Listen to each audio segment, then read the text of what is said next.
এমপিকে সবার সামনে রেহান এভাবে চোর মারবে কেউ ভাবতেই পারেনি। এমপি সাদিক হা করে তাকিয়ে আছে রেহানের দিকে।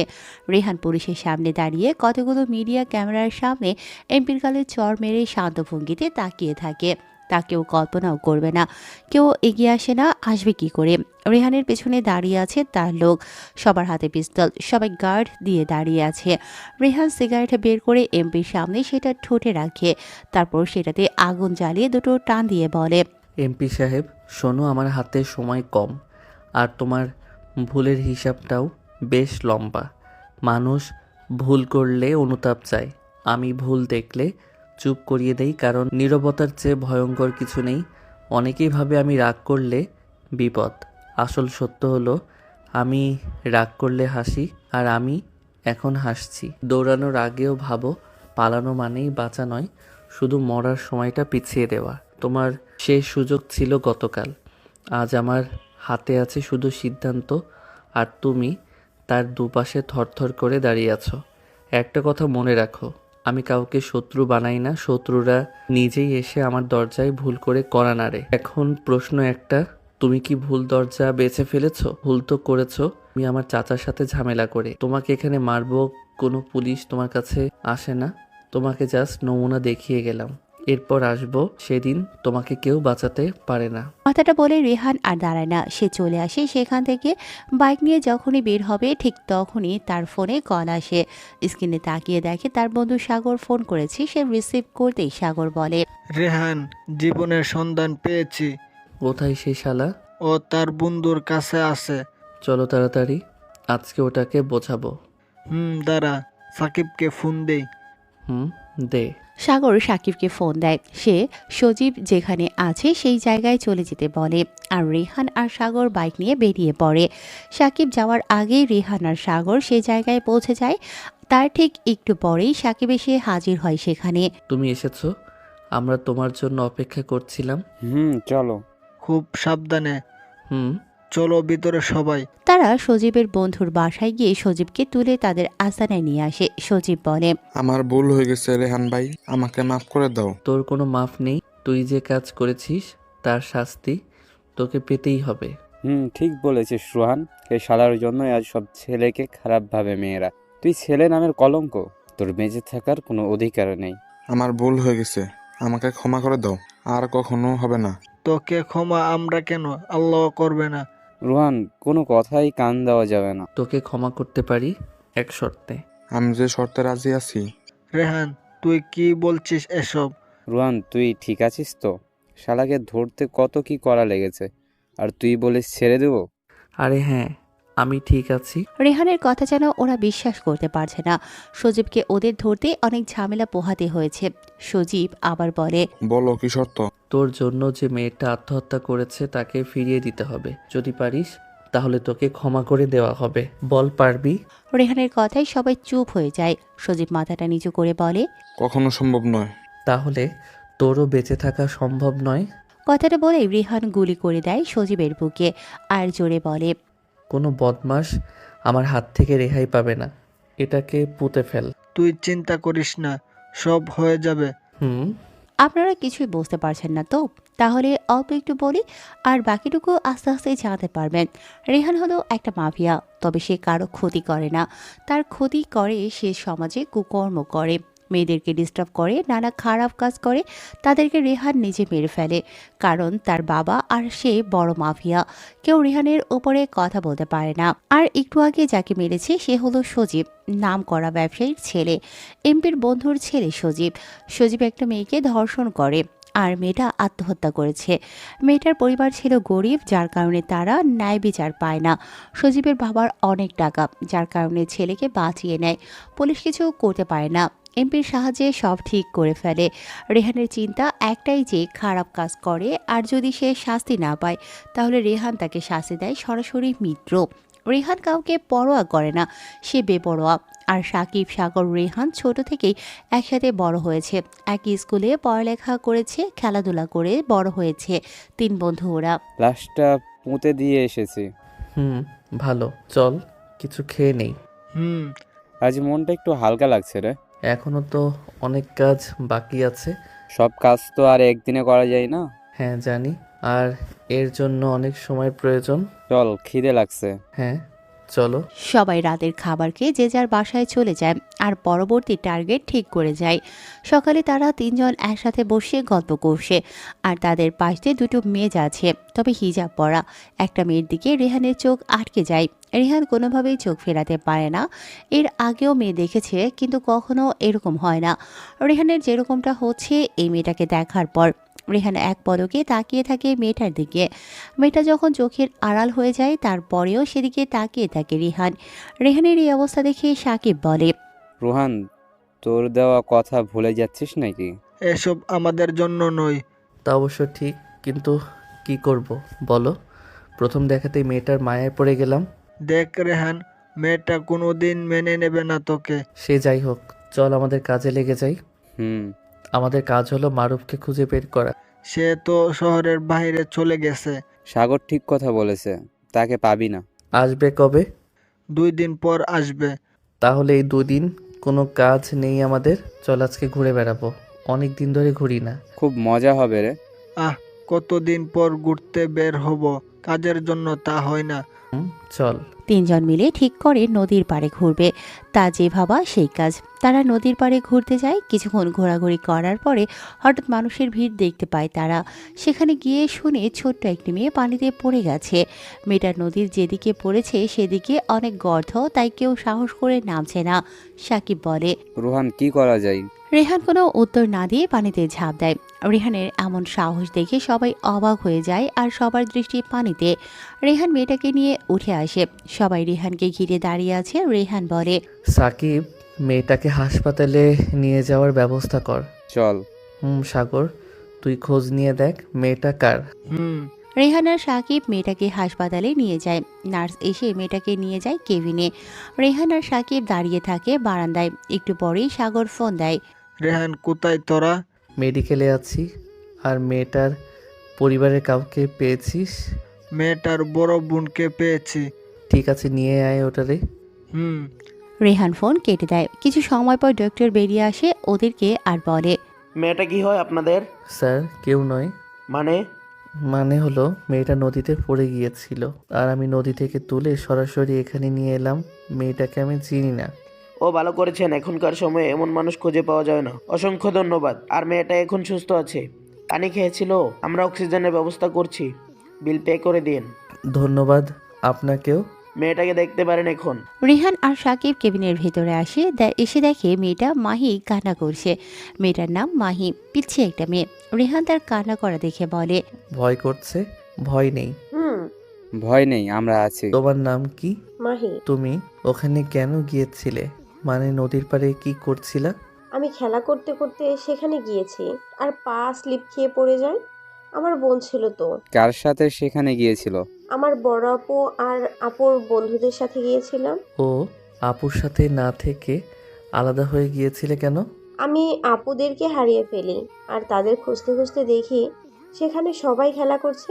আমিও তাদের সাথে খেলা করতেছিলাম আর হঠাৎ করেই পা স্লিপ করে পড়ে গেছি। পিচ্ছি মেয়েটা রেহানদের দেখছে। রেহান তখনও মাহির দিকে তাকিয়ে আছে। হঠাৎ রেহান প্রশ্ন করে, তুমি কিসে পড়ো? আমি 4র্থ শ্রেণীতে পড়ি। রেহানের ফোনটা আবার বেজে ওঠে। রেহান ফোনটা হাতে নিয়ে দেখে সাগর ফোন দিয়েছে। সে রিসিভ করে। তোরা কই তালায়? 3 তলায় 27 নম্বর ওয়ার্ডে। আচ্ছা, আসছি। সাগর ফোন কেটে দেয়। এমন সময় মাহি বলে, আমি বাসায় যাব। তোমার আপু আসবে? সত্যি? তোমার বাসায় কে কে আছে? 2 বোন আর আব্বু আম্মু। আচ্ছা ভাইয়া, তোমার নামটা তো বললে না? আমার নাম সাকিব আর ওর নাম রোহান। এটুকু বলতেই সাগর চলে আসে সেখানে। সাগরের সাথে আরো কয়েকজন এসেছে। সবাই সেদিকে তাকালো। সাগরের একদম কাছে একটা মেয়ে দাঁড়িয়ে। মেয়েটাকে দেখে রেহান অবাক, কারণ রেহান আজকে সকালে যে মেয়েটাকে দেখেছে সে আর কেউ নয়, আজ সকালে যে মেয়েটার ওপর রেহান ক্রাশ খেয়েছে সেই মেয়েটা এটা। রেহান মেয়েটার দিকে তাকিয়ে আছে। মেয়েটা কান্নাজড়িত কণ্ঠে বলে, বোন, তুই ঠিক আছিস? আর তুই আমাদেরকে ছেড়ে গিয়েছিলি কেন? আপু, আমি ঠিক আছি।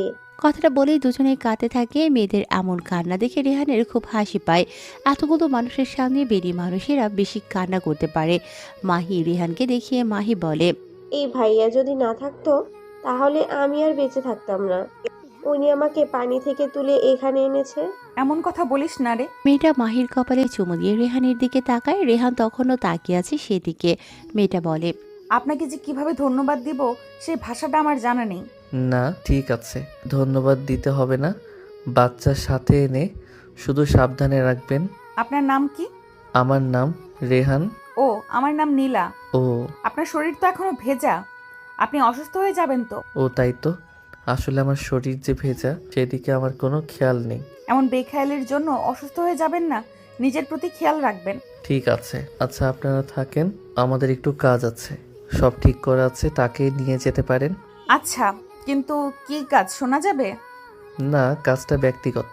ও, সাগর সাকিব চল বাসায় যাব। আর মিস নীলা মাহির খেয়াল রাখবেন, একা একা কোথাও যেতে দেবেন না। হুম। চলি। কথাটা বলেই রেহান বেরিয়ে আসে সেখান থেকে। সাথে সাকিব সাগরও চলে আসে। নীলা রেহানের দিকে তাকিয়ে থাকে। যতক্ষণ রেহানকে দেখা যায়, রেহান পেছনের দিকে না তাকিয়ে চলে আসে সেখান থেকে সোজা বাসায়। রেহান বাসায় এসে ফ্রেশ হয়ে নেয়। রাতের খাবার খেয়ে মারুফের বিরুদ্ধে সমস্ত কিছু দেখতে থাকে। এ কি পশু নাকি? তাই যদি না হতো তাহলে এতগুলো ধর্ষণ করতে পারে? এই পশুর মৃত্যু হবে অনেক অনেক ভয়ঙ্কর। এটাকে এমন শাস্তি দিয়ে মারা দরকার যা অন্য সবাই ভয় পায়। ঠিক বলেছিস। হুম। মারুফকে নিয়ে পরিকল্পনা করতে করতে দুদিন কেটে যায়। আজকে মারুফ আসছে ঢাকাতে। রেহান তাদের পরিকল্পনা অনুযায়ী কাজে লেগে যায়। মারুফ কেমন করে জানে রেহানের এসব বুঝে যায়। আর সেখান থেকে মারুফ পালাতে চেয়েছিল, কিন্তু পারে না। তার আগেই সাগরের কাছে বন্দী হয়। মারুফকে নিয়ে আসা হয় তাদের আস্তানায়। রেহান বলে, তোর সময়টা খুব খারাপ যাচ্ছে রে মারুফ। রেহান, আমাকে ছেড়ে দাও প্লিজ। আমি আর কখনো মেয়েদের দিকে চোখ তুলে তাকিয়ে দেখব না। সেই সুযোগ তো অনেক আগে হারিয়ে ফেলেছিস। প্লিজ এমন করো না। যখন এক একটা মেয়েকে ভোগ করতি তখন মনে ছিল না? তোকে এমনভাবে মারবো যাতে অন্য কেউ কোনো মেয়ের দিকে তাকাতেও যেন ভয় পায়। মারুফ মেয়েদের নিয়ে ড্রাগস বিজনেসের পাশাপাশি তাদেরকে ধর্ষণ করত। তাদের মা বাবা রেহানের কাছে মারুফের বিরুদ্ধে সবকিছু বলে দিয়েছে। সবাই এই কথা বলার সাথে সাথেই সাগর মরিচের গুঁড়ো মারুফের চোখে ছিটিয়ে দেয়। আর মারুফ চিৎকার শুরু করে দেয়, আমাকে ছেড়ে দাও প্লিজ। আমি আর কখনো এসব করব না। যখন মেয়েকে ভোগ করতি তখন তারাও এইভাবে তোর কাছ থেকে বাঁচার জন্য বলতো, কিন্তু তুই তো তাদের ছেড়ে দিসনি। তাই আজ আমি ছাড়ি কি করে বলতো? সাকিব সুই নিয়ে মারুফের শরীরে গোতা দিতে থাকে আর সাগর সেখানে লবণ ছিটিয়ে দিতে থাকে। মারুফ এসব যন্ত্রণা সহ্য করতে না পেরে অজ্ঞান হয়ে যায়। তা দেখে রেহান বলে, থাম থাম, ওটা অজ্ঞান হয়ে গেছে, পানি নিয়ে আয়। সাকিব পানি নিয়ে এসে মারুফের মুখে পানি ছিটিয়ে দেয়। পানি ছিটানোয় কিছুটা পরেই মারুফের জ্ঞান ফিরে আর বলে, ভাই, তোমাদের পায়ে ধরি, আমাকে মাফ করে দাও। আমার জীবন থাকতে কখনো এমন কাজ করব না। তোর কথা শুনে খুব হাসি পাচ্ছে। কথাটা বলেই রেহান সেখান থেকে চলে আসে। সাকিব আর সাগর মারুফকে এমনভাবে মেরেছে যে মারুফের লাশ দেখলেও একজন মানুষ অজ্ঞান হয়ে যাবে। মারুফের এমন মৃত্যুতে সব ক্রিমিনাল ভয় পেয়ে যায়। এখন শুধু আর একজন আছে, আর সে হলো আকাশ। তারা আকাশের ব্যাপারে সকল তথ্য খুঁজতে থাকে। অনেক কষ্ট করে আকাশের সমস্ত ডিটেলস পায়। রেহান বলে, কালকে আকাশকে খুঁজতে বের হব। হুম। সকালবেলা তারা আকাশকে খুঁজতে বের হয়। সাকিব বলে, রোহান, ওই যে আকাশ। আকাশ তাদের দেখে দৌড় দেয়। পেছনে তারাও দৌড় দেয়। আকাশ দৌড়াতে দৌড়াতে একটা গলিতে চলে আসে। কেউ খুঁজে পাচ্ছে না, তাই তিনজন তিন গলিতে ঢুকে যায়। অনেক খোঁজাখুঁজির পরে আকাশকে পায়। আকাশ আবার দৌড় দেয়, কিন্তু এবার আর পালাতে পারে না। তিনজন তিন দিকে দৌড় দাঁড়িয়ে যাওয়ায় মাঝখানে পড়ে যায়। আকাশকে নিয়ে যাওয়ার সময় নীলা তাদের দেখে নেয়। নীলা রেহানদেরকে এই অবস্থায় দেখায় যেন আকাশ থেকে পড়ে। তার মনে হচ্ছে সে কোনো স্বপ্ন দেখছিল, কিছুক্ষণ পরে হয়তো তা কেটে যাবে। কিন্তু না, নীলা যা দেখছে সব সত্যি। এদিকে রেহানও নীলাকে দেখে নেয়। দুজন দুজনের দিকে তাকিয়ে আছে। নীলা ভাবছে যে ছেলেটাকে ভালো মানুষ ভেবেছে, আজ সে কিনা একজন ক্রিমিনাল বকাটে। রেহান আর না তাকিয়ে চোখ ফিরিয়ে নেয়। আকাশকে নিয়ে তাদের আস্তানায় নিয়ে আসে। আর মারুফকে যেভাবে মেরেছে তার চেয়ে বেশি ভয়ঙ্করভাবে আকাশকে মারে। আকাশ ছিল মারুফদের বস। আজ তারা কোনো এক সাজা থেকে মুক্তি পায়। তাদের মন আজ অনেক হালকা লাগছে, কারণ যারা মেয়েদের প্রতিনিয়ত ইভটিজিং করত, ধর্ষণ করত, তাদেরকে শেষ করতে পেরেছে। তবে এই তিনজন যে এইসব করত তা নয়। এই তিনজন অনেক প্রভাবশালী হওয়ায় ন্যায় বিচার হতো না। টাকা দিয়ে সব কিছুই মাটি চাপা দিয়ে দিত, তাই তো রিহান এদের শেষ করে দেয়। এদের শেষ করে দেওয়ার পেছনে অনেক কারণ আছে। আজ থেকে তারা টেনশন মুক্ত, সাকিব বলে। যাক, অবশেষে আমরা পেয়েছি। ঠিক বলেছিস। চলো কোথায়? আবার নতুন করে জীবনটা সাজাবো। খুব ভয় করে যদি আবার গোছানো জীবনটা অগোছালো হয়ে যায়। ইচ্ছা থাকলে উপায় হয়, যার প্রমাণ একটু আগে হলো। ঠিক বলেছিস। তা আমরা নতুন করে কি শুরু করব? লেখাপড়া শুরু করব। কি? তুই যা ভালো বুঝিস। তারপরে তারা ভার্সিটিতে ভর্তি হয়, লেখাপড়া কন্টিনিউ করে। আজ কলেজের প্রথম দিন। তারা তিনজন মিলে কলেজ যায়। কলেজে যেয়ে দেখে কিছু ছেলে মেয়েদেরকে টর্চার করছে, বাজে টিজ করছে। তা দেখে রিহান সেখানে যেতে চাইলে সাগর তাকে বাধা দেয় আর বলে, আর 2 দিন যাক, আর আমরা তো পড়াশোনার জন্য এসেছি। তাই বলে তাদের এইভাবে ছেড়ে দেওয়া যায় না তো। চলো তো দেখি। তিনজন সেখানে গিয়ে ভদ্রভাবেই বলে, কি হচ্ছে? তাদের এভাবে টর্চার করছো কেন? পাশ থেকে একটা ছেলে বলল, এই তুই কে রে? কেউ না, দয়া করে তোমাদের নাম বলবে। আমি হলাম রাজু, ও হলো শান্ত, আর ও রিজন। তা মেয়েদেরকে ডিস্টার্ব করছো কেন? এই দুটো আমার আর শান্তর, রিজনেরটা আজ আসেনি। আমরা যা ইচ্ছে করব। রিহান মেয়ে দুটোর দিকে তাকিয়ে দেখলেও মাথা নিচু করে কান্না করছে। রেহানের রাগে মুখ লাল হয়ে গেছে, ইচ্ছে করছে এখনই শেষ করে দিতে, কিন্তু না, কিছু করে না সে। দেখো মেয়েরা কান্না করছে, তাদের ছেড়ে দাও। তুই কে রে? সে যাই হোক, আজ আমার বাবুটা আসেনি, তাই তাদেরকে ছেড়ে দে। ঠিক আছে। এরা মেয়েদের ছেড়ে দেয় আর শান্ত বলে, তোকে দেখে নেব। রেহান কিছু না বলেই চলে আসে ক্লাসে। আজকের মতো সবগুলো ক্লাস করে চলে আসে বাসায়। সাগর বলে, এদেরকে দেখে নেব। মাথা গরম করিস না, দেখ আগে কি হয়। দেখলি তো মেয়েগুলোকে কেমন উত্তেজিত করছে। করতে দাও, একদিন ঠিক ওষুধ লাগিয়ে দেব। কিন্তু কোনো কিন্তু নেই। পরের দিন কলেজে এসে যা দেখে তার জন্য মোটেও প্রস্তুত ছিল না ওরা। আজকেও সেই 2 মেয়ে আর একজনকে নতুন করে একজন, এই 3 জনকে ডিস্টার্ব করছে তারা। আজকে তৃতীয় মেয়েটা আর কেউ নয়, সে হলো নীলা। নীলাকে দেখে রেহান সেখানে যায়। রেহানকে দেখে রাজু বলে, কি চাই এখানে? এদেরকে ছেড়ে দাও। রেহানের কথা শুনে নীলা পেছনের দিকে তাকিয়ে অবাক না হয়ে পারল না।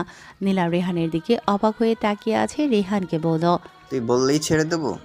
তুই কে রে যে তোর কথায় ছেড়ে দেব? ছাড়বো না। দেখ তোর সামনে মেয়েটাকে কি করি। রাজু যেই নীলার শরীরে হাত দেবে অমনি রেহান এমন জোরে ঘুষি দেয় রাজু মাটিতে পড়ে যায়।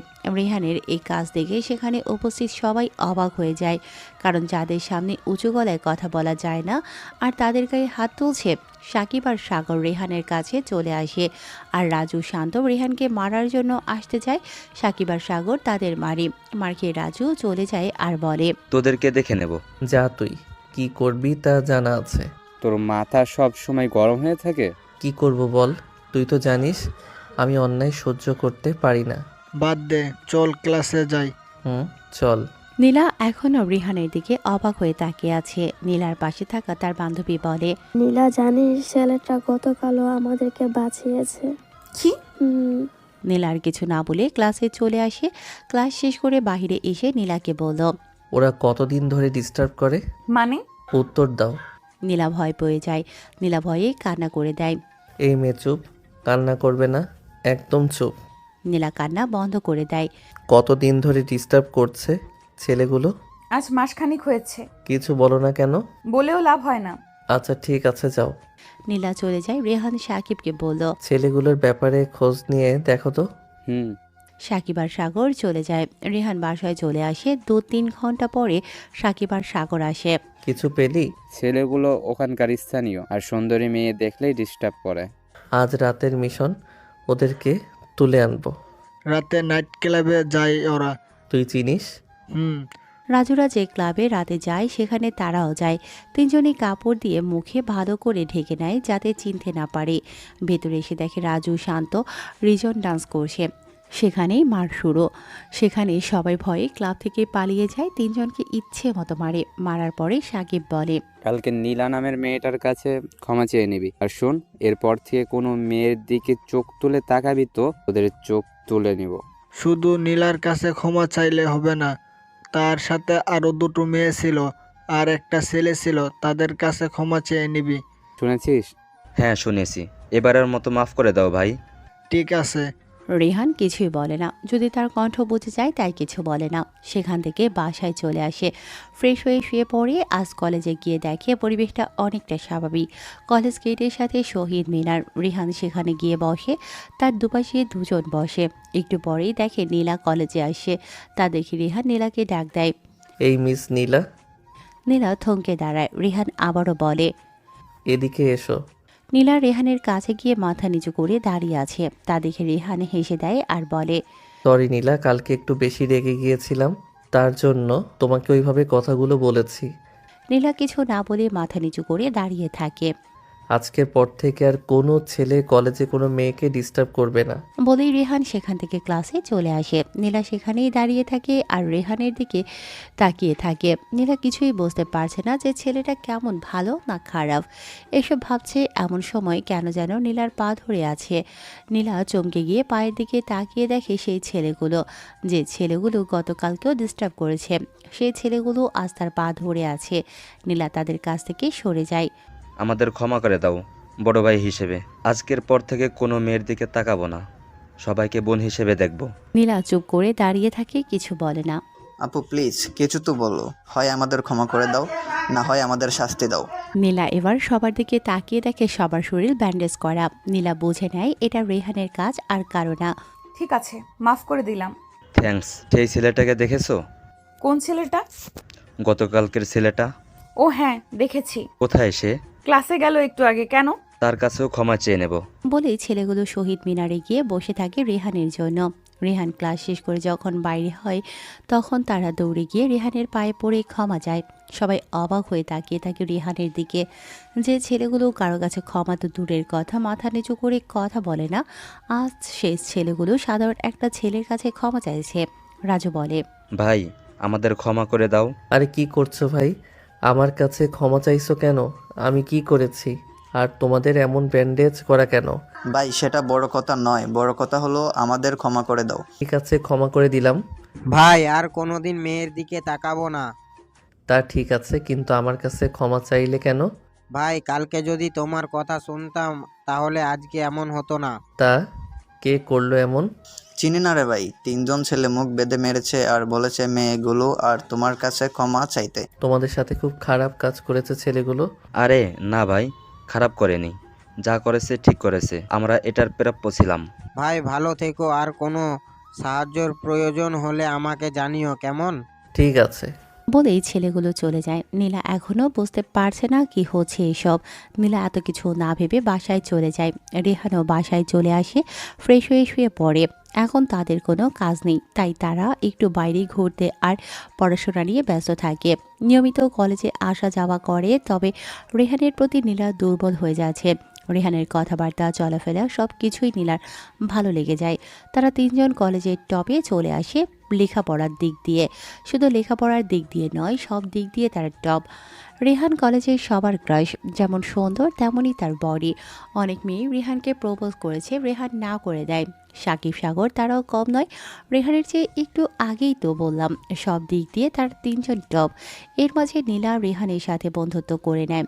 রেহান যতক্ষণ কলেজে থাকে ততক্ষণ নীলার সাথেই থাকে। নীলা এখন রেহান ছাড়া কিছুই বোঝে না, সব সময় রেহান রেহান। তবে রেহানও নীলার প্রতি দুর্বল হয়ে যাচ্ছে। নীলা সব সময় রেহানের কেয়ার করে, কি করছে, খেয়েছে কি না, এইসব। ঠিকমতো না খেলে, পড়তে না বসলে বকা দেয়। একদম একটা ছোট্ট বাচ্চাকে যেমন শাসন করে মায়েরা, ঠিক তেমনই নীলাও রেহানকে শাসন করে। এইভাবে কিছুদিন যাওয়ার পরে কলেজের দুটো ছেলে মিলে একটা মেয়েকে রেপ করে। সেই কথা শুনে রেহানের মাথা গরম হয়ে যায়। রেহান রাগ কন্ট্রোল করতে না পেরে কলেজ ক্যাম্পাসে ছেলে দুটোকে মারতে যাচ্ছে। সাকিব আর সাগর বাধা দিলেও রেহান থামে না। নীলা বলে, ওকে থামাও। ওকে থামানোর ক্ষমতা আর কারো নেই। মানে? কেউ কোনো মেয়েকে ডিস্টার্ব করলে তাকে আটকিয়ে রাখার ক্ষমতা কারো নেই। কিন্তু কেন এমন করে? এর পিছনে রয়েছে অনেক কারণ। কি এমন কারণ জানতে পারি? রেহান যদি অনুমতি দেয় তাহলে বলতে পারবো, আর না দিলে? বলতে পারবো না। তোমাদেরকে বলতে হবে না, যা জানার রেহানের কাছ থেকে জেনে নেব। এইদিকে রেহান ইচ্ছে মতো ছেলে দুটোকে মারে। সবাই শুধু তাকিয়ে আছে, কেউ কিছু বলছে না। আর কী বা বলবে, এমন ছেলেদের এমনই হওয়া উচিত। তাই কেউ কিছু বলছে না, চুপ করে দাঁড়িয়ে দাঁড়িয়ে দেখছে। এদিকে স্যার এসে রেহানকে থামতে বলে সাকিব বলে, স্যার কোনো লাভ হবে না।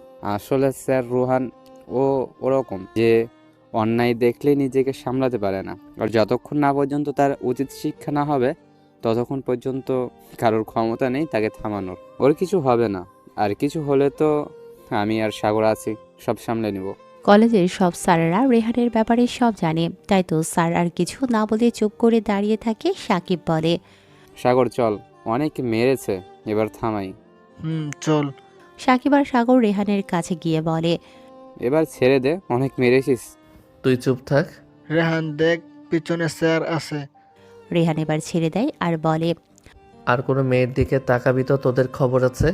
রেহান স্যারের সামনে এসে মাথা নিচু করে বলে, সরি স্যার, আসলে। স্যার আর কিছু না বলেই চলে যান। রেহান সাকিব আর সাগরের দিকে তাকাতেই তারা ভয়ে চুপসে যায় আর হেসে দিয়ে বলে, ভয় পেলি? হ্যাঁ রে হারামি, চল। তারা কলেজ থেকে বের হবে এমন সময় নীলা দৌড়ে তাদের কাছে গিয়ে বলল। নীলা রেহানকে এসে বলল, আমাকে রেখে চলে যাচ্ছ? আমাদের একটা কাজ আছে। কি কাজ শুনি? ব্যক্তিগত কাজ। কি এমন কাজ যা বলা যায় না শুনি? দেখো নীলা, সব কাজে বাড়াবাড়ি করা ঠিক নয়। আমি যেটা বলছি সেটার উত্তর দাও। নীলা দেখো, সব কিছুতেই তুমি একটু বেশি বেশি করো। যতক্ষণ না পর্যন্ত বলবে ততক্ষণ পর্যন্ত আমি ছাড়ছি না। সব জানতে চাও তাই না? হুম। ঠিক আছে, আগে কাজটা করে আসি, তারপরে সব বলবো। মনে থাকবে তো? বলেই রেহান চলে গেলেন সেখান থেকে। সাগর বললেন, রেহান, কোথায় যাচ্ছে আমরা? শফিক স্যারের সাথে দেখা করতে। সত্যি? সাকিব আর কিছুই বললেন না, তারা সোজা থানায় চলে এলেন। শফিক হলেন থানার এমপি, আবার রোহানের আব্বুর বন্ধু। রোহানকে দেখেই শফিক বললেন, রেহান, কেমন আছো? জি স্যার, ভালো। আপনি? আমাকে স্যার বলো কেন? আমি তো তোমার আব্বুর মতো, তাছাড়া আমি তোমার আব্বুর বন্ধু। থানার ভেতরে স্যার আর বাইরে আঙ্কেল। আসলে কি জানো রেহান, জীবনে অনেক ছেলে দেখেছি কিন্তু তোমার মতো একটাও দেখিনি। তোমাকে পেয়ে আমি ধন্য। তুমি না থাকলে আমি এতগুলো কেস সমাধান করতে পারতাম না। সেই যাই হোক, তোমার কি অবস্থা? বেশি ভালো নয়। কেন? আসলে আব্বু আম্মু আর ছোট বোনের কথা খুব মনে পড়ছে। এই কথা বলে রেহান তার চোখের পানি মুছলেন। রেহানের চোখের পানি দেখে শফিক বললেন, রোহান, তোমার চোখে পানি শোভা পায় না। শফিক এতক্ষণ পরে দেখলেন যে সাকিব আর সাগর এসেছেন। তাদের দেখে বললেন, কি অবস্থা তোমাদের? জি ভালো, আপনি? ভালো। স্যার, আজ আসি? সে কি কিছু না খেয়ে চলে যাবে? না স্যার, আরেকদিন। এটা হয় না রোহান। ভালো লাগছে না? বলেই চলে এলেন বাসায়। সাকিব আর সাগর কিছু বলেন না, কারণ তারা জানেন রেহানের যখন তার আব্বু আম্মুর কথা মনে পড়ে সেদিন অনেক কান্না করে। রেহানের কান্না দেখে সাকিব আর সাগরও কান্না করে। রেহান কান্না করতে করতে ঘুমিয়ে পড়ল। সাকিব সাগরকে বলল, সাগর, রোহান যে কিছু খেলো না। কি করব বল, এখন তো তাকে ডাকা যাবে না। এক কাজ করলে কেমন হয়? কি কাজ? নীলাকে বলি। কি বলবি? বলবো রোহান না খেয়ে ঘুমিয়ে গেছে, তুমি তাকে ফোন দিয়ে বলো খেয়ে নিতে। কিন্তু নীলা কি ভাববে? আগে দেখি না। ঠিক আছে। সাকিব নীলাকে ফোন দিয়ে বলল, একটা কথা বলি, রাগ করবে না তো? না, করব না। আর রেহান কোথায়? আসলে রোহানের মনটা খারাপ, তাই না খেয়ে শুয়ে পড়েছে। আমরা কিছুই বলতে পারছি না, ভয় করছে। যদি তুমি একটু বলতে। কি? রেহান না খেয়ে ঘুমিয়ে পড়েছে? কেন, কি হয়েছে রেহানের? আসলে তার আব্বু আম্মুর কথা খুব মনে পড়ছে তো, তাই। আমাকে আগে বলনি কেন? যদি কিছু মনে করো তাই বলিনি। আচ্ছা ঠিক আছে, আমি রেহানকে ফোন দিচ্ছি। বলেই ফোন কেটে দিল। আর সাথে সাথে রেহানকে ফোন দিল। রেহান ফোন বেজে ওঠায় সাথে সাথে রেহানের ঘুম ভেঙে গেল। আর ফোন হাতে নিয়ে দেখলো নীলা ফোন দিয়েছে। রেহান ফোনটা রেখে দিলেন, ধরলেন না। নীলা আবারও ফোন দিলেন। এবার কোনো উপায় না পেয়ে ফোন রিসিভ করলেন রেহান। ফোন রিসিভ করতেই নীলা বলল, কি ব্যাপার, ফোন ধরছো না কেন? ঘুমিয়ে গিয়েছিলাম। ও, খেয়েছো? না। কেন? এমনি ভালো লাগছে না। সেটা আমি বুঝি না, এখন খেয়ে নাও। খাওয়া দাওয়া করে ফোন দেবো, কেমন? বলেই ফোন কেটে দিলেন। আর রেহান খেতে গেলেন। খেয়ে নীলাকে ফোন দিলেন। খেয়েছো? তুমি? আমিও। কি করছো? তোমার সাথে কথা বলছি। তুমি? তুমি? মাহি কোথায়? ঘুমিয়ে গেছে। ও ও আর একটা কথা, বলো শুনছি। কলেজের কথা মনে আছে? আছে তো। কলেজের জায়গায় আছে। আরে সেটা নয়। তাহলে কোনটা? আমাকে কি বলেছিলে? কি বলেছিলাম? আমি জানি তোমার কিছুই মনে থাকে না। কে বলল? আমি। আমার সব মনে আছে। কি মনে আছে শুনি? আজ কলেজে মারামারি করেছো। বুঝেছি, আর বলতে হবে না, এখন লক্ষ্মী ছেলের মতো ঘুমিয়ে পড়ো। আমি আবার লক্ষ্মী হলাম কবে? আমি লক্ষ্মী ছেলে নই, আমি একটা বখাটে। তুমি সব সময় 4 লাইন বেশি বোঝো কেন? আর কে তোমাকে বলল বখাটে? তুমি তো লক্ষ্মী ছেলে। সবাই বলে। কে কি বলল সেই দিকে কান দিও না।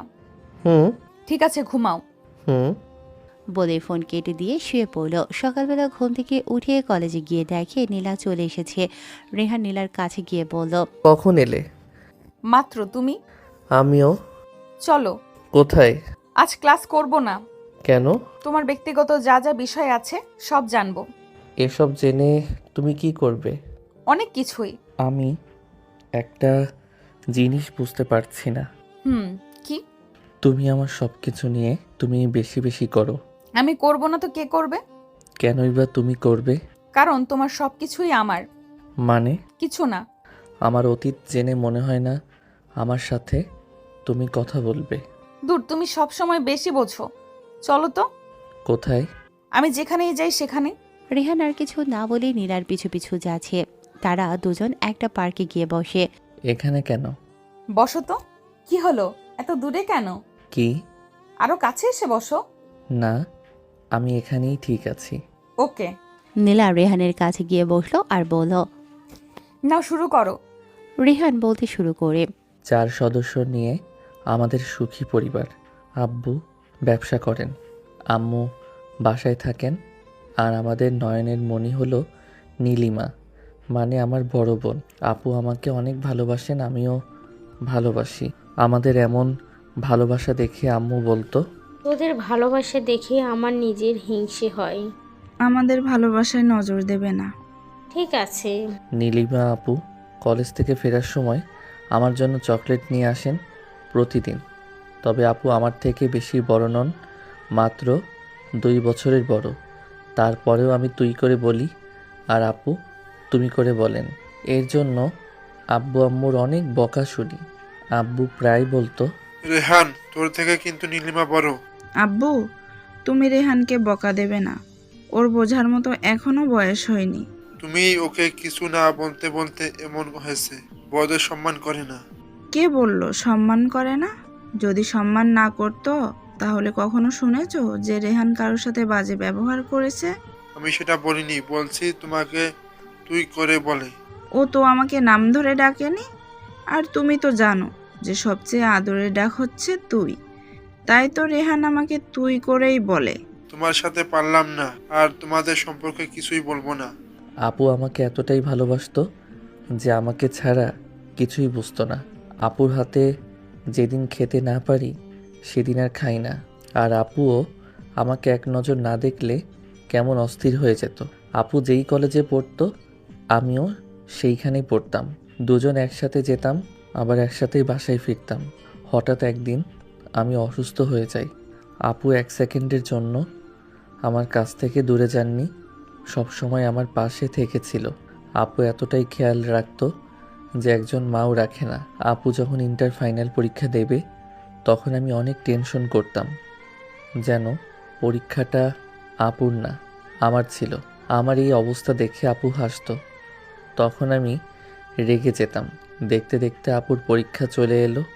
আমি নামাজ পড়তাম, আর নামাজ শেষে মোনাজাতে আপুর পরীক্ষা যেন ভালো হয় তার জন্য বলতাম আর কান্না করতাম।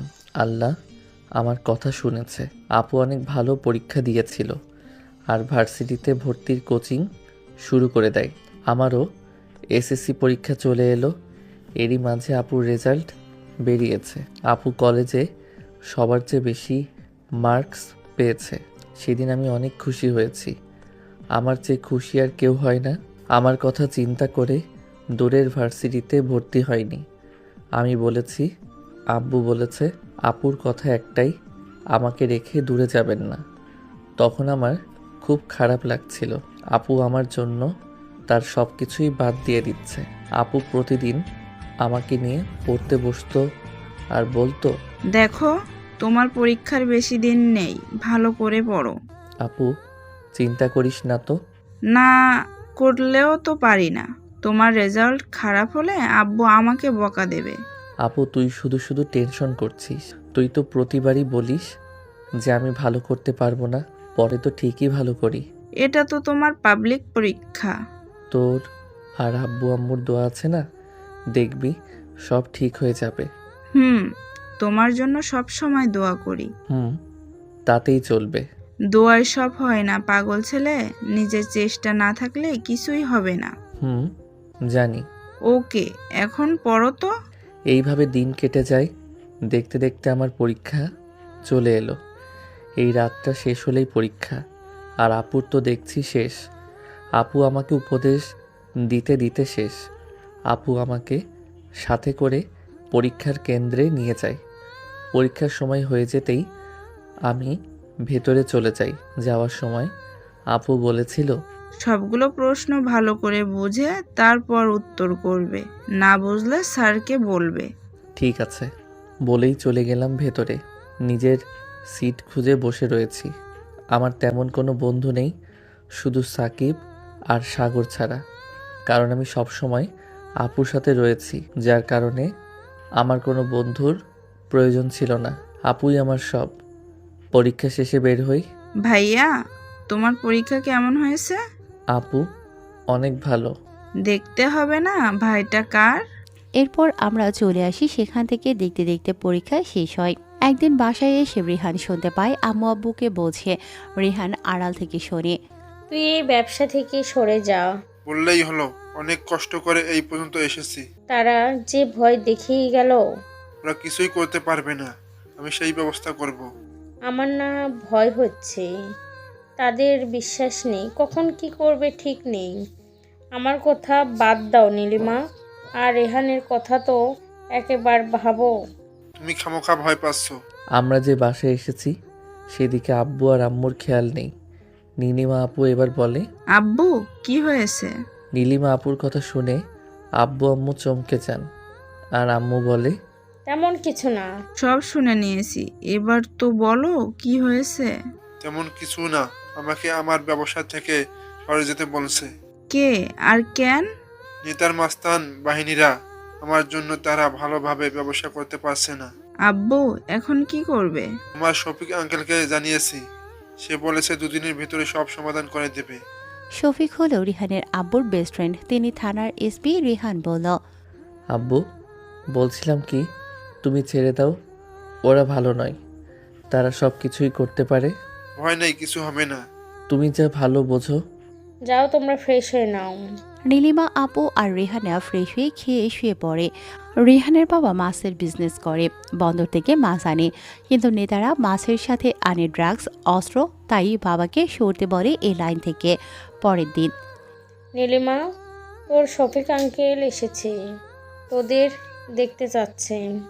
আসছি, যাও। রেহান চলো, আঙ্কেলের সাথে দেখা করে আসি।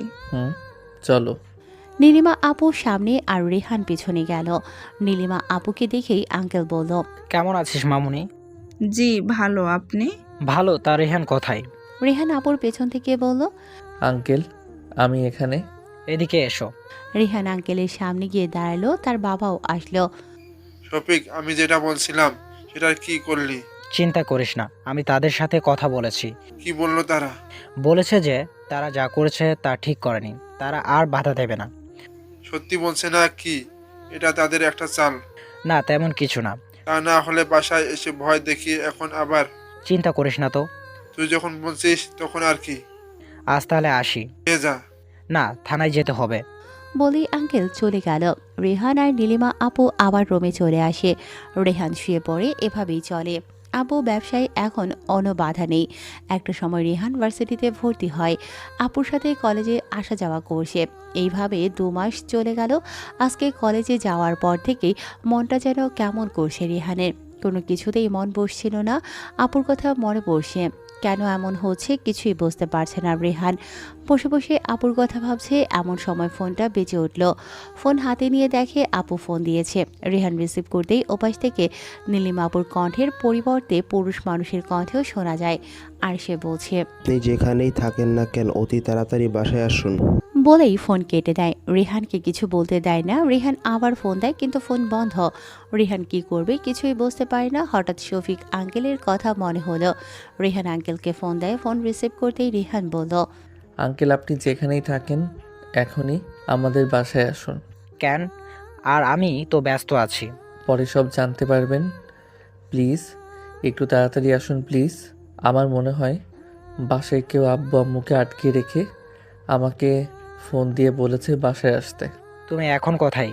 কলেজে, আর এখনই বাসায় যাচ্ছি। বলে ফোন রেখে দেয় রেহান। কলেজ থেকে এক দৌড় দেয়। রেহানের দৌড় দেখে সবাই অবাক হয়ে তাকিয়ে আছে। রেহানের সেদিকে কোনো মন নেই। কলেজ থেকে তাদের বাসা বেশি দূরে নয়, তারা পরেও মনে হচ্ছে রাস্তা যেন শেষ হচ্ছে না। রেহান বাসায় আসতেই দুজন লোক এসে রেহানকে ধরে ফেললো, আর একজন রেহানের মাথায় বন্দুক ধরে বলল, বেশি নাড়াচাড়া করবি তো, বুঝতেই তো পারছিস। আরে কি করছেন? আর আমাকে এইভাবে ধরে রেখেছেন কেন? চুপচাপ চল। রেহান কোনো কথা না বলে তাদের সাথে গেল। রেহানকে তার আব্বু আম্মুর রুমে নিয়ে গেল। রুমে গিয়ে দেখে আব্বু আম্মু আর নীলিমা আপুকে বেঁধে রেখেছে। একজন বয়স্ক লোক রেহানের বাবা জাহিদকে বলল, জাহিদ, আপনাকে বলেছিলাম না আপনি এই ব্যবসা থেকে সরে যান। আপনার কথায় সরব কেন? আর আমি তো আপনার কোনো ক্ষতি করিনি। আপনি আপনার মতো আর আমি আমার মতো ব্যবসা করছি। আপনার জন্য আমার ব্যবসা তো ভালো করে চলছে না। আমি কি আপনার কোনো কাজে বাধা দিয়েছি? এত কিছু বুঝি না। আপনি ব্যবসা থেকে সরে যাবেন, না হলে আপনাকে ওই পৃথিবী থেকে সরিয়ে দিব। না, সরব না। বলে আবুকে গুলি করে দিল। একটু পরে আমুকেও গুলি করে দিল। বাকি রইল রেহান আর নীলিমা আপু। সেই লোকটার পাশ থেকে অন্য একটা লোক বলল, ঠিক বলেছিস। রেহানকে যে দুজন ধরে রেখেছিল আর একজন রেহানের মাথায় বন্দুক ধরে আছে, সেখান থেকে একজন এসে রেহানকে মারা শুরু করে দিল। এমনভাবে মারছে যেন রেহান একটি বিষাক্ত সাপ। রেহান কিছুই বলতে পারে না, শুধু একটুকুই বলেছিল, আমার আপুর কোনো ক্ষতি করবেন না। আপনাদের যা লাগে নিয়ে যান, তারপরেও আমার আপুকে ছেড়ে দিন। এদিকে নীলিমা আপু বলে, প্লিজ আমার ভাইকে ছেড়ে দিন। কি করে শাড়িও বেচে থাকে, এক সময় দেখে গেছে আমাকে মেরে ফেলবে।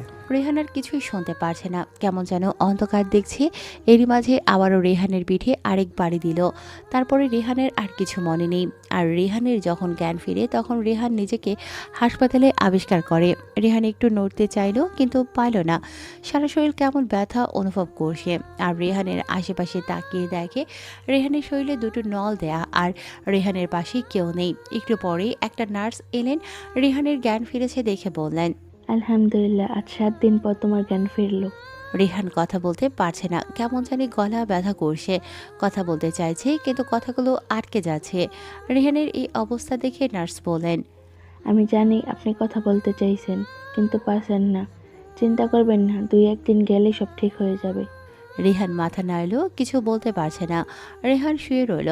নার্স চলে গেলেন। রেহান ভেবে পাচ্ছে না রেহান এখানে এলো কি করে। রেহানকে কে হাসপাতালে শিফট করলো? রেহান তো তাদের বাসায় ছিল। হঠাৎ মনে পড়ে গেল নীলিমা আপু আর আব্বু আম্মুর কথা। তাদের কথা মনে হতেই মনের ভেতরে কেমন যেন কাল বৈশাখীর ঝড় বয়ে যাচ্ছে। না জানি নীলিমা আপু কোথায় আছে, কেমন আছে। আর ওই মানুষ নামের পশুগুলো না জানি আপুর কি করেছে, আল্লাহই ভালো জানে। রেহান ছাড়বে না, কাউকে ছাড়বে না। একবার ভালো হলেই হবে। তারপরে আবার মনে হলো রেহান একা তো তাদের কিছুই করতে পারবে না। চোখের সামনে নীলিমা আপুর হাসিমাখা মুখটা শুধু ভাসছে। রেহানের দু চোখ দিয়ে ক্রমেই পানি বয়ে পড়ছে। তাদের সুখী পরিবারটা এক কাল বৈশাখী ঝড়ে ভেঙে চুরে দিয়ে গেল, আর রেখে গেল রেহানকে আর তাদের দেয়া কিছু স্মৃতি, যা কখনো ভোলার নয়। এইসব ভাবছে আর রেহানের চোখে পানি ফেলছে। কারো আগমনের শব্দে রেহানের ধ্যান ভাঙল। তাকিয়ে দেখে শফিক আঙ্কেল আর নিশি আপু এসেছে। নিশি আপু শফিক আঙ্কেলের একমাত্র মেয়ে। নীলিমা আপু আর সে ক্লাসমেট। রেহানের জ্ঞান ফিরতে আঙ্কেল রেহানের কাছে এসে রেহানকে জড়িয়ে ধরে কান্না করে দিলেন, সাথে নিশি আপুও। সরি রেহান, আমি কাউকে বাঁচাতে পারলাম না, শুধু তোমাকে ছাড়া। আঙ্কেলের কথা শুনে রেহান কেমন জানি হয়ে গেল। মনটা কাচের মতো ভেঙে চুরমার হয়ে গেল। বুকের মাঝখানে কেমন চিনচিন ব্যথা শুরু করলো। রেহানের একমাত্র সন্তান, যার সামনে পরিবারের সবাইকে মেরেছে, অথচ রেহান কিছুই করতে পারেনি। আর রেহানই বা কি করবে বা করার আছে। চোখের সামনে আব্বু আম্মু আর রেহানের কলিজার টুকরো আপুকে হারিয়েছে। রেহানের মতো হতবাগা আর কেউ নেই। রেহান কিছু বলতেও পারছে না। আর আঙ্কেলই বা কি করবেন। আঙ্কেল আবার বললেন, আমি আর 2 মিনিট আগে আসলেই সবাইকে বাঁচাতে পারতাম। রেহান ভাই, আমার চিন্তা করো না। তুমি ভেবে নাও এটা কোনো তোমার জীবনের খারাপ একটা সময়। আর তোমার কেউ নেই কে বলেছে? আমি আব্বু আছি, আম্মু আছে, এই কথা দিলাম। আমি কখনো তোমার আপুর অভাবটা বুঝতে দিব না। তাদের কান্নাকাটি দেখে ডাক্তার বলল, স্যার, আপনারা এভাবে কান্নাকাটি করলে রোগীর সমস্যা হবে। এমনিতেই অনেক সমস্যা আছে, প্লিজ বোঝার চেষ্টা করুন। ডক্টরের কথা শুনে আঙ্কেল কান্না থামালেও নিশি আপু কান্না করেই যাচ্ছে। ডাক্তার বলল, আপনারা আমার চেম্বারে আসুন। আমি থাকি। না, আসুন, তাকে একা থাকতে দিন। এমনিতেই সে অনেক মানসিক চাপে আছে, আর আপনারা এমন করলে রোগীর বড় ধরনের সমস্যা হতে পারে। নিশি আপু আর কিছু বললেন না, ডক্টরের সাথে চলে গেলেন। রেহান আজ থেকে একা হয়ে গেল। কতই না জ্বালিয়েছে সবাইকে। আম্মুর কথাগুলো এখনই রেহান শুনতে পাচ্ছে। এমন জ্বালাচ্ছিস, তো যখন থাকবো না তখন দেখবি কেমন লাগে। সত্যি আজ অনেক কষ্ট হচ্ছে। তোমরা তো ঠিকই চলে গেলে। রেহানকে একা রেখে সেখানে রেহান শুধু কষ্টের মাঝে ভেসে বেড়াচ্ছে। সেদিকে তাকায় শুধু কষ্ট আর সেই পুরনো স্মৃতি ছাড়া কিছুই দেখতে পায় না। কেন রেখে গেলেও রেহানকে এই কষ্টের সাগরে বুক ফেটে কান্না আসছে, কিন্তু কাঁদতে পারছে না। দেখতে দেখতে 7 দিন চলে গেল। রেহানের গলাটাও ঠিক হয়ে গেল, তবে পুরোপুরি না, কিছুটা আছে। হাসপাতালে এই 7 দিন নিশি আপু রেহানকে রেখে কোথাও যায়নি, রেহানের পাশেই থেকেছে। এরই মাঝে আন্টিও এসে রেহানকে দেখে গেছে। আন্টি রেহানকে আগে থেকেই অনেক আদর করত। রেহান সুন্দর। রেহান যখন অজ্ঞান ছিল তখন নাকি সাগর আর সাকিব এসেছিল। নিশি আপুর আর কোনো ভাই বা বোন নেই, সে শুধু একা। রেহানকে পেয়ে যেন নিশি আপু আকাশের চারটায় পেয়েছেন। আরও 2 দিন কেটে গেল, তখন রেহান মোটামুটি সুস্থ হয়েছে। আজ হাসপাতাল থেকে রিলিজ করে দিয়েছে। রেহানকে বাসায় নিয়ে যাওয়া হলো। আন্টি রেহানকে দেখে কান্না করে দিলেন আর বলল, আয় বাবা। আম্মু, একদম কাঁদবে না। আন্টি কান্না বন্ধ করে দিল। নিশি আপু রেহানকে একটা রুমে নিয়ে এলো আর রেহানকে শুইয়ে দিল আর বলল, আমি ফ্রেশ হয়ে আসি। ঠিক আছে। নিশি আপু ফ্রেশ হতে গেল। নিশি আপু একদম রেহানের নীলিমা আপুর মতো সবসময় খেয়াল রাখে। রেহান জানে না এই কেয়ারগুলো কতদিন থাকবে। নিশি আপু ফ্রেশ হয়ে রেহানকে ফ্রেশ হতে বলল, যা ভাই, ফ্রেশ হয়ে আয়। হুম। আমি আসবো। না, আমি পারবো। ঠিক আছে। রেহান ফ্রেশ হতে গেলেন আর ফ্রেশ হয়ে আসতে নিশি আপু বলল, রেডি হয়ে নে, আমি খাবার নিয়ে আসছি। বলেই নিশি আপু চলে গেলে রেহান রেডি হয়ে নিল। আপু খাবার নিয়ে চলে এলেন আর রেহানকে খাইয়ে দিল। তারপরে রেহানকে ওষুধ খাইয়ে দিল। এভাবে 4 দিন চলে গেল। আজকে রেহানের নীলিমা আপুর কথা খুব মনে পড়ছে, তাই কাউকে না জানিয়ে নিশি আপুদের বাসা থেকে বেরিয়ে তাদের বাসার দিকে রওনা দিল। নিশি আপুদের বাসা থেকে তাদের বাসা প্রায় 10-15 মিনিটের পথ, তাই হেঁটেই রওনা দিল। তাদের বাসার কাছাকাছি আসার পর সবাই রেহানের দিকে তাকিয়ে আছে। সেদিকে রেহানের কোনো খেয়াল নেই। রেহান তাদের বাসার গেটের সামনে আসতেই চোখ দিয়ে পানি গড়িয়ে পড়তে লাগলো। রেহান সোজা উপরে আব্বু আম্মুর রুমে গেল আর গিয়ে দেখলো ফ্লোরে এখনও রক্ত লেগে আছে। রক্ত দেখে রেহান নিজেকে আর কন্ট্রোল করতে পারে না, সোজা হাঁটু গেড়ে বসে কান্না করতে লাগলো। রুমের চারদিকে তাকিয়ে দেখতে লাগলো। এক কোনায় দেখে একটা ফোন পড়ে আছে। কাছে গিয়ে দেখে নীলিমা আপুর ফোন। ফোনটা হাতে নিয়ে বুকে জড়িয়ে ধরে কান্না করতে লাগলো আর বলল, আপুরে, তোর ভাই তোকে ওই জানোয়ারদের হাত থেকে বাঁচাতে পারলো না রে। আমাকে ক্ষমা করে দে। আমাকে কেউ মারলে তুই তাদেরকে মেরে দিতিস আর বকা দিয়ে দিতিস। আমাকে কেউ কিছু করলে তুই তাদের থেকে দূরে রাখতি। কিন্তু দেখ, আমি কিছুই করতে পারলাম না রে। তোর জন্য কিছুই করতে পারলাম না। হঠাৎ রেহানের নাম ধরে কে যেন ডাক দিল। রেহান থমকে গেল। কণ্ঠটা পুরো নীলিমা আপুর। রেহান সেখান থেকে উঠে দৌড়ে আপুর রুমে গেল, কিন্তু না, কেউ নেই। নীলিমা আপুর রুমটা ঘুরে ঘুরে দেখতে লাগলো। হঠাৎ আপুর পড়ার টেবিলে চোখ পড়ল। সেখানে গিয়ে দেখলো একটা চিঠি। চিঠিটা এমনভাবে রাখা কেউ বুঝতে পারবে না, এমনভাবে রেখেছে। চিঠিটা হাতে নিয়ে দেখে উপরে লেখা ভাই। তার মানে চিঠিটা নীলিমা আপুর লেখা। চিঠিটা খুলে পড়তে লাগলো। চিঠিতে লেখা, ভাই, জানি না এই চিঠিটা তোমার হাতে পড়বে কিনা, জানি না। আর যদি পেয়ে থাকো তাহলে আমি হয়তো ওই আকাশের তারা হয়ে যাব। আর এই পৃথিবীতে থাকবো কি করে? এই পৃথিবীতে কোনো মানুষ নেই, সবাই পশু। আর আমি কোন মুখ নিয়ে বেঁচে থাকব? বেঁচে থাকার মতো কিছুই রাখেনি শয়তানগুলো। একটা মেয়ের সবচেয়ে বড় সম্পদ হলো তার ইজ্জত, আর এই ইজ্জতে কেউ কালো দাগ ফেলে সেই মুখ নিয়ে কি সমাজে বেঁচে থাকা যায়? ভাই, একটা কথা বলি, কখনো কোনো মেয়েকে বিপদে পড়তে দেখলে তাকে সাহায্য করবে। জেনে রেখো, হয়তো সেই মেয়ের মাঝে আমি আছি।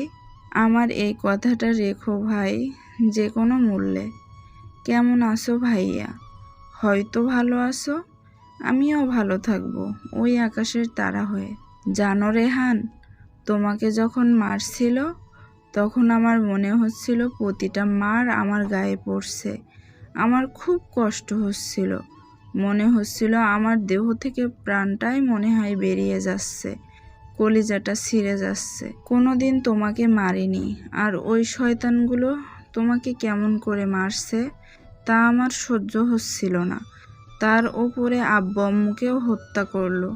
জানো, তখন মনে হয়েছিল আমিও মরে যাই।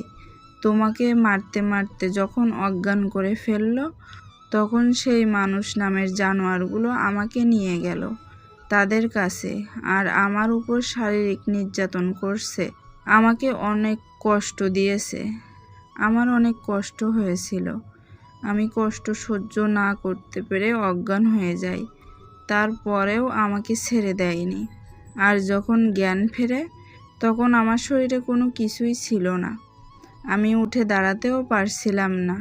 তারপরেও অনেক চেষ্টা করে সেখান থেকে উঠে কাপড় পরে কোনো রকম পালিয়ে বাসায় আসি। আর এসে আব্বু আম্মু আর তোমাকে পেলাম না। শুনছি আঙ্কেল তোমাকে হাসপাতালে নিয়ে গেছে, আর আব্বু আম্মু কেউ বেঁচে নেই। শত কষ্টের মাঝেও তখন একটু খুশি হয়েছি যে তোমাকে হাসপাতালে নিয়ে যাওয়া হয়েছে। জানো, আমার অনেক স্বপ্ন ছিল, কিন্তু সেগুলো আর পূরণ হলো না। তা নিয়ে আমার কোনো কষ্ট নেই। পরিশেষে বলতে চাই, যদি কখনো আমার লেখা এই চিঠি পড়ো, তাহলে একটা কথা বলতে চাই, যে মানুষগুলো আমাদের সুখের পরিবারটা শেষ করে দিয়েছে, তাদেরকে কোনোদিন ছেড়ে দিও না। কারণ আজ আমার আব্বু মেরেছে, কাল হয়তো অন্য কারোর এমন সুখী পরিবারকে শেষ করে দেবে। তবে ভাই, যেখানেই থেকো ভালো থেকো। আর যদি আমার কথা মনে হয়, তখন ওই আকাশে যেখানে শুধু দুটো তারা দেখবে, তার আশেপাশে কোনো তারা থাকবে না। ভেবে নেবে সেই দুইটা তারা, একটি তুমি আর একটি আমি। তখন দুজনে কথা বলবো, ভাইয়া ভাইয়া ভাইয়া। চিঠিটা পড়ে রিহান চিৎকার করে বলতে থাকে, ভালো নেই রে আপু, তোর ভাই ভালো নেই। আমাকে একা রেখে চলে গেলি কি করে ভালো থাকি বল? যে ভাইয়ের একটু কষ্ট হলে তুই কান্না করতি, আর আজ সেই ভাই অনেক কষ্টে আছে। এখন কি করবি আপু? একটু কান্না করতে ইচ্ছে করে না? তোরা সবই স্বার্থপর। আমাকে একা রেখে তোরা খুব সুখে আছিস রে আপু, ভালো থাকিস ওপরে। রেহান এসব বলছে আর কান্না করছে। এই সময় রেহানের কাঁধে কারো হাত স্পর্শ করল। রেহান সাথে সাথে চমকে ওঠে, তার পেছনে তাকিয়ে দেখে সাকিব আর সাগর। তাদের দিকে তাকিয়ে দেখে তারাও কান্না করছে। তারা দুজন রেহানকে জড়িয়ে ধরে হু হু করে কান্না করে দিল আর বলে, কাঁদিস না রোহান, আমরা আছি তো। রেহান কোনো কথা বলতে পারছিল না, শুধু কান্না করেই যাচ্ছে। সাকিব বলে, শান্ত হ। কি করে শান্ত হব বল? আমার চোখের সামনে আব্বু আম্মুকে মেরেছে, আমার আপুকে ওরা। কি করবি বল, তোর কপালটাই খারাপ। তা না হলে। সাগর, চুপ করবি? দেখছিস এমনি মন মেজাজ ভালো নয়, তারপরেও তুই। ঠিক আছে। আব্বু আম্মু আর আপুর কবর কোথায় দিয়েছে রে? চল। রেহান তাদের সাথে গেল আব্বু আম্মু আর আপুর কবরের পাশে। কবরগুলো দেখে খুব কান্না পাচ্ছে রেহানের। আম্মু একদিন বলেছিলে না যে যখন আমি থাকবো না তখন কাকে জ্বালাবি? সত্যি আম্মু, আর কেউ তো নেই, কাকে জ্বালাবো? আব্বু, তুমি না বলেছিলে আমি খুব দুষ্টামি করি? এই দেখো আমি কান ধরছি, আর কোনো দিন দুষ্টামি করব না। প্লিজ আমার কাছে ফিরে এসো না। দেখো তোমার ছেলের খুব কষ্ট হচ্ছে। আপু, তুই না বলেছিলি আমি নাকি তোর সব কিছুই? তাহলে আমাকে রেখে তুই চলে গেলি কেন? এসব বলছে আর কান্না করছে। রেহানের মাথাটা কেমন জানি করছে, দু চোখে কিছুই দেখতে পারছে না। সাগর, আমার এরকম লাগছে কেন? কিরকম লাগছে তোর? তুই ঠিক আছিস তো? আমাকে একটু ভালো করে ধরে রাখতো। সাগর, পানি নিয়ে আয়। তোকে ধরে রাখছি। ভালো করে ধর। সাগর পানি নিয়ে এলো আর রেহানের মাথায় পানি দেয়। কিছুক্ষণ পরে কিছুটা স্বাভাবিক হলে রেহানকে বলে, তুই ঠিক আছিস? হ্যাঁ রে, এখন ঠিক আছে। চল আমাদের বাসায় যাই। না রে, নিশি আপু হয়তো টেনশন করছে, অনেকক্ষণ ধরে বাসার বাইরে। ঠিক আছে, চল তোকে দিয়ে আসি। ঠিক আছে। রেহান তাদের সাথে বাসায় এলে নিশি আপুদের বাসার কাছাকাছি আসতেই দেখলো আঙ্কেল আর নিশি আপু রেহানকে খুঁজছে। দূর থেকে রেহানকে দেখে নিশি আপু দৌড়ে রেহানের কাছে আসে আর বলে, কোথায় গিয়েছিলি? আমাদের বাসায় গিয়েছিলাম। আমাকে বলে গেলে কি হতো? আর যদি নেতার লোকেরা তোকে দেখে নিত তাহলে তোকেও তাদের কাছে পাঠিয়ে দিত। আর তোর শরীর ভেজা কেন? ওর মাথাটা কেমন করছিল, মাথায় পানি দিয়েছি তো তাই শরীর ভিজে গেছে। তুই ঠিক আছিস? তুই যে একা গিয়েছিলি, তখন ওরা যদি তোর কিছু করে ফেলতো তখন? নিশি, ওকে বাসায় নিয়ে যাও। তোমরাও চলো। না আপু, না চলো। আরেকদিন। বলেই তারা চলে গেল। নিশি আপু রেহানকে বাসায় নিয়ে এলো। বাসায় আসার পরে নিশি আপু রেহানকে বললেন, এরপর আর কোথাও একা যাবি না, আর আমাকে বলে যাবি, কেমন? ফ্রেশ হয়ে আয়, খাবি। রেহান ফ্রেশ হতেই চলে গেল। এইভাবে কাটতে লাগলো রেহানের দিনগুলি। রেহান আবার নিয়মিত কলেজে যাওয়া শুরু করে দিল। এভাবে 2 বছর চলে গেল। এরই মাঝে নিশি আপুর বিয়ে হয়ে যায়। বিয়ের দিন নিশি আপু অনেক কেঁদেছে রেহানকে জড়িয়ে ধরে। রেহান যে কাঁদেনি তা নয়, রেহানও কেঁদেছিল, কারণ নিশি আপুর মাঝে রেহান তার নীলিমা আপুকে খুঁজে পেয়েছিল। নিশি আপুর বিয়ের পর থেকে রেহান নিশি আপুদের বাসায় যাওয়া বন্ধ করে দিয়েছে। তবে মাঝে মাঝে যায়। আন্টি কান্নাকাটি করে ফোন দিয়ে বাসায় যাওয়ার জন্য বলে, কিন্তু রেহান যায় না। ওখানে গেলেই কেমন কেমন যেন লাগে। আসলে রেহানের কপালটাই খারাপ। তা না হলে রেহানের আপন মানুষগুলো রেহানকে রেখে দূরে চলে যায়। নিশি আপু ফোন দিয়ে কান্নাকাটি করে। রেহান ঠিক করে যারা তাদের পরিবারকে শেষ করেছে তাদেরকে সে মেরে ফেলবে। রেহানের সাথে সবসময় সাপোর্ট থাকতো সাকিব আর সাগর। তারা 3 জন মিলেই একে একে সব কটাতে খুঁজে বের করে মেরেছে। শুধু একজন বাকি, সে হলো যে আব্বু আম্মুকে গুলি করেছে। সে 10-15 দিনের মধ্যে 5 জনকে মেরেছে, তাও আবার শহরের সবচেয়ে বড় ব্যবসায়ী নাসিমের কর্মকর্তাদের। তা নিয়ে সবাই আতঙ্কিত। রেহানের আব্বু আম্মু আর আপুকে যারা মেরেছে তার নাম ছিল নাসিম। আর আতঙ্কিত হবেই না বা কেন, তাদেরকে কেউ কিছু করতে পারতো না, তাদের মারা হয়েছে।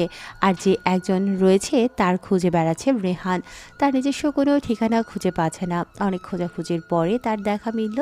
রেহান গেলে সেখানে চুপি চুপি সোজা তার বেডরুমে চলে গেল।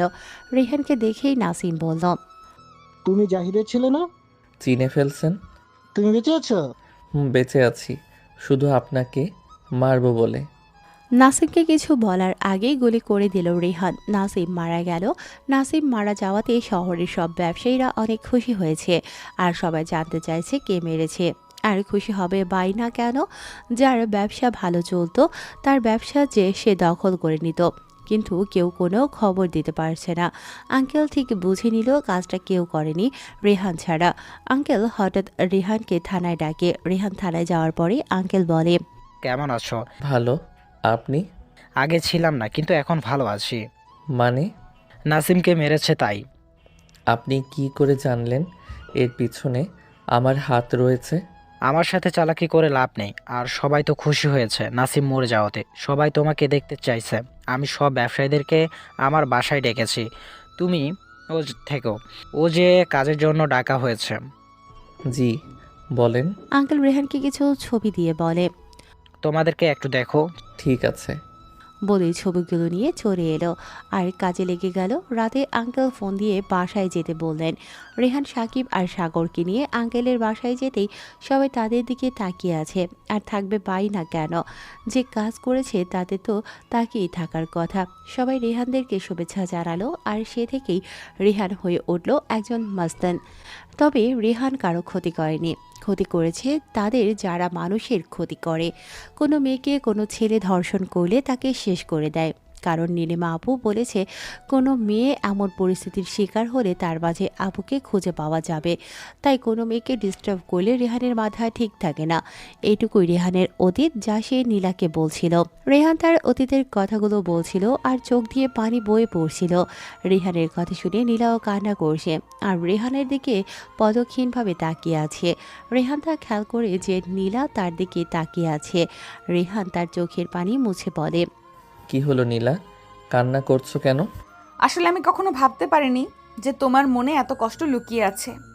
আসলে রেহান, তুমি কি করে পারো এত কষ্ট মনের মাঝে রেখে সবার সাথে হাসি খুশি থাকতে? তোমাকে দেখে কেউ বুঝবে না যে তোমার পেছনে এত খারাপ একটা সময় গেছে।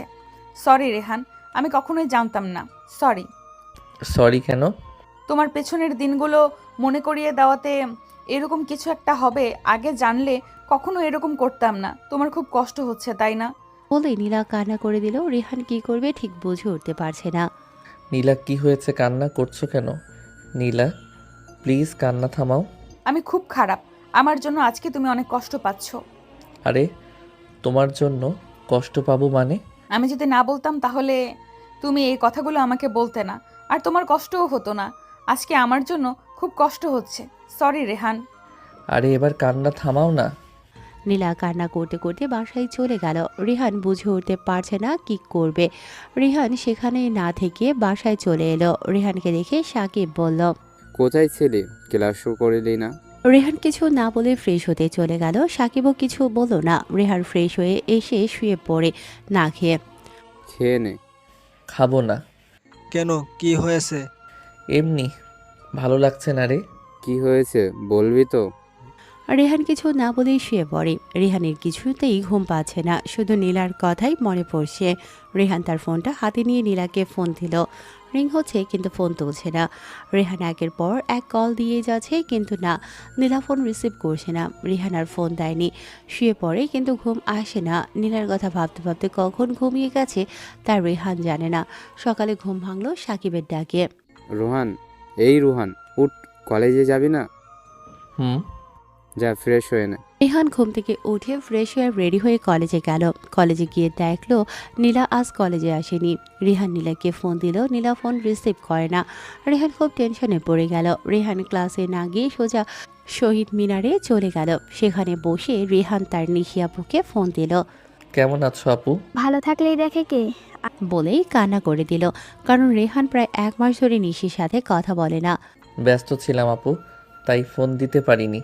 কান্না করো না প্লিজ, তোমার কান্না আমি সহ্য করতে পারি না। ঠিক আছে, কান্না করব না। এখন বল কেমন আছিস? ভালো, তুমি? আমার মন বলছে তুই ভালো নেই। কি হয়েছে তোর? কই না তো, কিছু হয়নি। তাহলে কণ্ঠ এমন শোনাচ্ছে কেন? কই? দেখ, আমার সাথে মিথ্যা বলবি না। তারপর রেহান সবকিছু নিশিকে খুলে বলল নীলার ব্যাপারে। সত্যি তুই মেয়েটাকে ভালোবাসিস? ঠিক আছে, নাম্বার দে। 017। চিন্তা করিস না, বলেই ফোন রেখে দিল। একটু পরেই অচেনা একটা নাম্বার থেকে রেহানের ফোনে ফোন আসলো। প্রথমবার রিসিভ করলো না, পরে আবার ফোন আসলো। রেহান রিসিভ করতেই ওপাশ থেকে, রেহান ভাইয়া, জলদি এই ঠিকানায় হাসপাতালে চলে আসো। কে তুমি?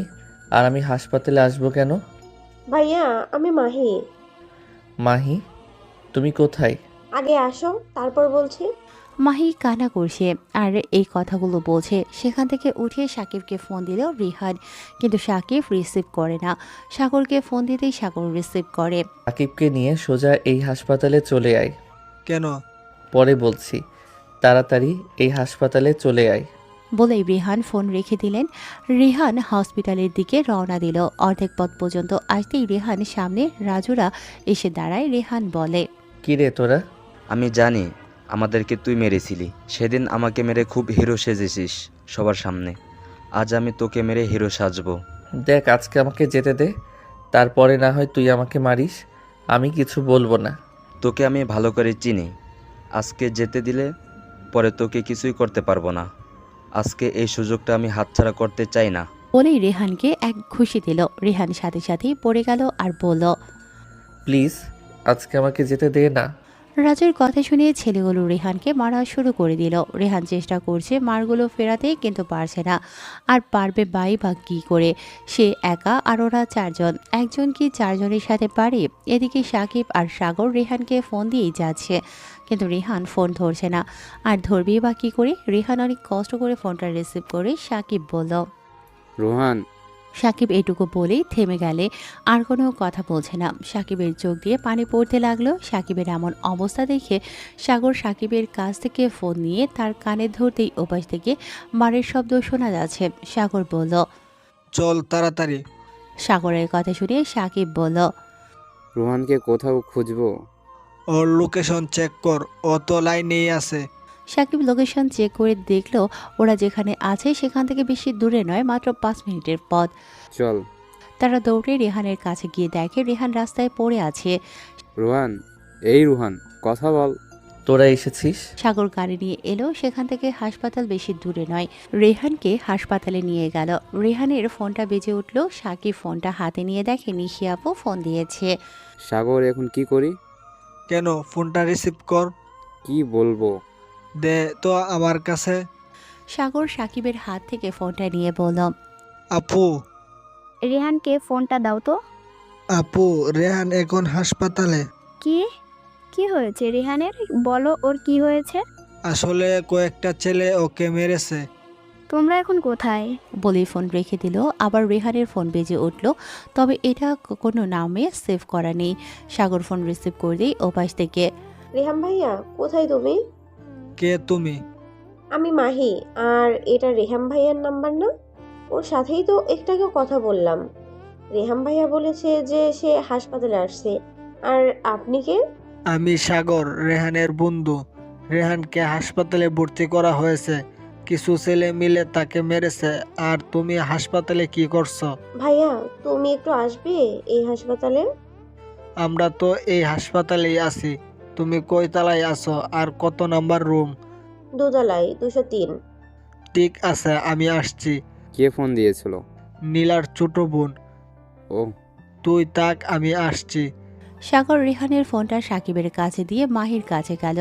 203-এ নক করতেই মাহি এলো। কি হয়েছে মাহি? ভাইয়া, আপু আজ সকালে অজ্ঞান হয়ে গেছে। কেন, কি হয়েছিল? আপু কাল কলেজ থেকে বাসায় আসার পর থেকেই রুমে দরজা বন্ধ করেছিলেন। আর কিছু খাননি। কেন খাননি? আমি কিছুই জানি না। বলেই মাহি কান্না করতে লাগলো। কে কে এসেছে? আব্বু আম্মু এসেছে, তবে আব্বু চলে গেছেন। আর রেহান ভাইয়ার কি হয়েছে? তেমন কিছু না। আমি রেহান ভাইয়াকে দেখব। তোমার আম্মু কিছু বলবে না? তুমি দাঁড়াও, আমি আম্মুকে বলে আসছি।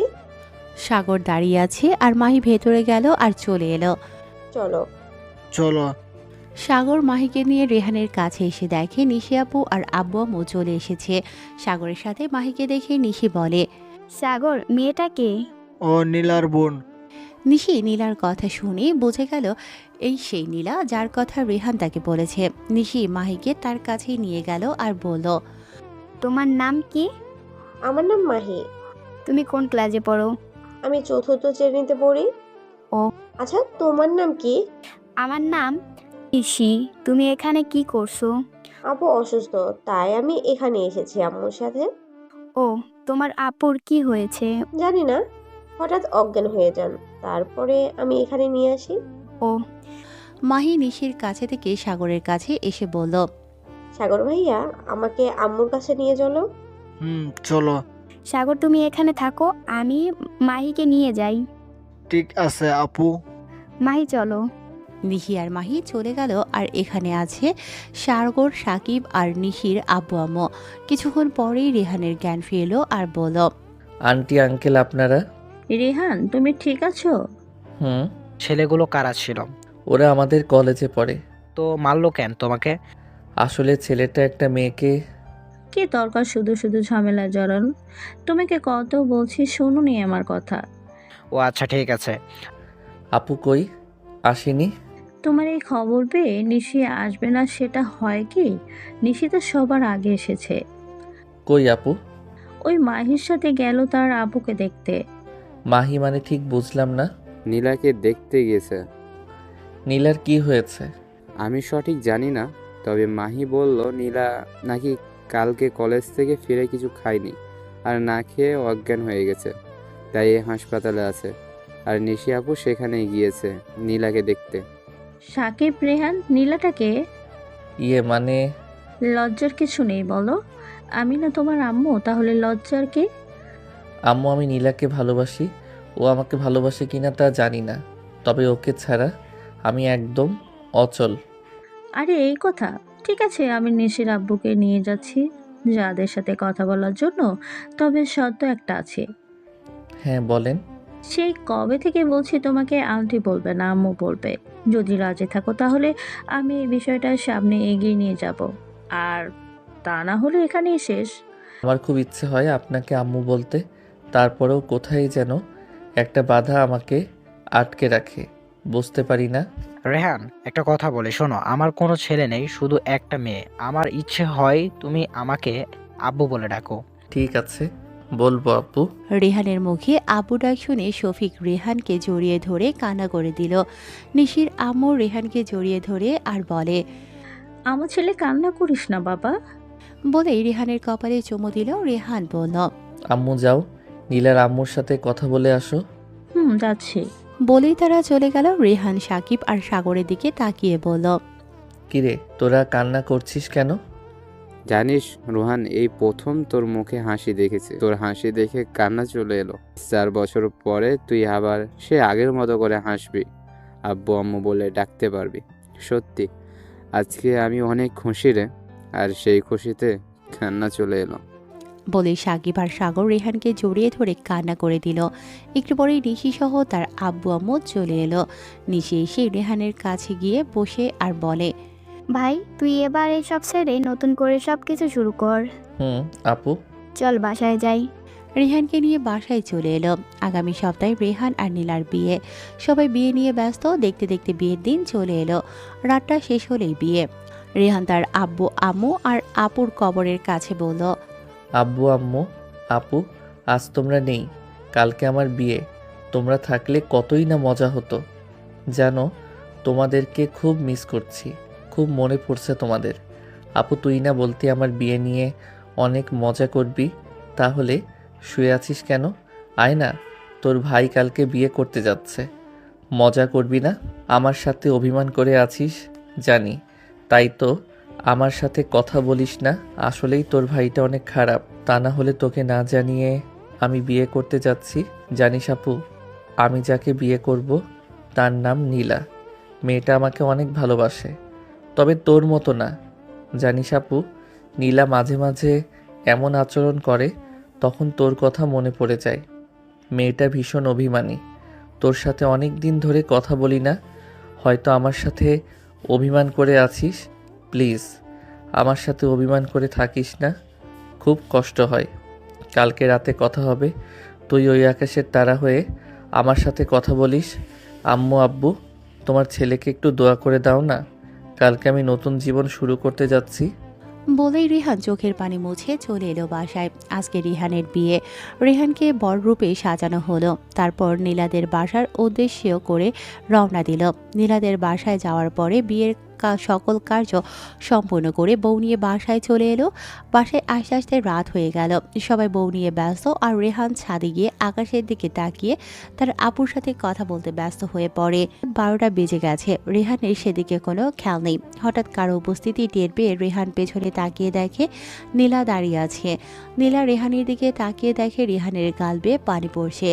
নীলা রেহানের কাছে এসে রেহানের চোখের পানি মুছে দিয়ে বলল, আজকের এই দিনে তুমি কান্না করছো কেন? আপুর সাথে কথা বলছিলাম, খুব মিস করছি, খুব মিস করছি। নীলা রেহানকে বুকে জড়িয়ে ধরে বলল, রিহান, আমি আছি তোমার সাথে সব সময়। আমার ভালোবাসা দিয়ে তোমাকে আগলে রাখবো, তবে জানি না কতটা আগলে রাখতে পারবো। শুধু তুমি আমার সাথে থাকলেই হবে। দিন আমাকে ছেড়ে যেও না রেহান। যাব না, কথা দিলাম। এইভাবে শুরু হলো রেহান আর নীলার জীবন। বেঁচে থাকুক পৃথিবীর সকল ভালোবাসা।